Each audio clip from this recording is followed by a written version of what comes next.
नमस्कार, आप देख रहे हैं नैतिक भारत न्यूज, वो मंच जहां जनहित, सच्चाई और सवालों को सबसे पहले जगह मिलती है।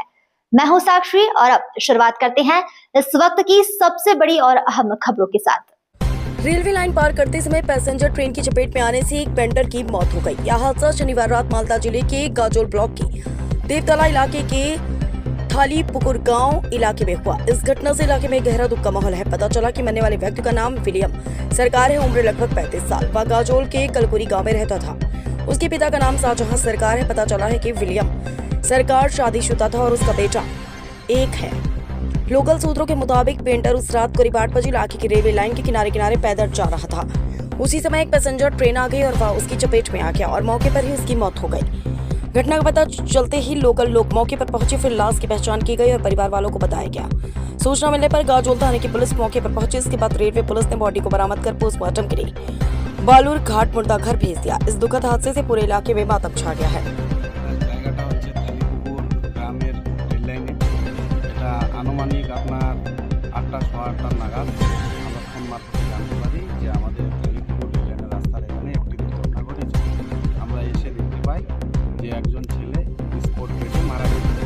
তাকে দেখে আমরা চিনতে পারি তার পার্শ্ববর্তী গ্রাম আমাদের কালাকুড়িপুর দেওতলা অঞ্চলের অন্তর্গত। সেই গ্রামের বাসিন্দা হচ্ছে উইলিয়াম রেজা। মনে হয় বয়স কেমন? বয়সের আনুমানিক 30 থেকে 32 বছরের মধ্যে বয়স। বিবাহিত হবে? বিবাহিত।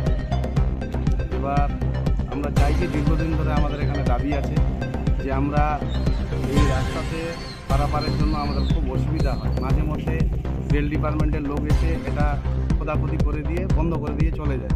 আমাদের এখানে 350 থেকে 400 ভোটারের বসবাস, 1000 লোক বাচ্চা কাচ্চা নিয়ে 1000 লোক এই গ্রামে আমরা চলাফেরা করি। তার মধ্যে সরকারি প্রতিষ্ঠান আছে, ICDS সেন্টার আছে, রেশন ডিলার আছে, ইলেকশন বুথ আছে এবং প্রাইমারি স্কুল আছে।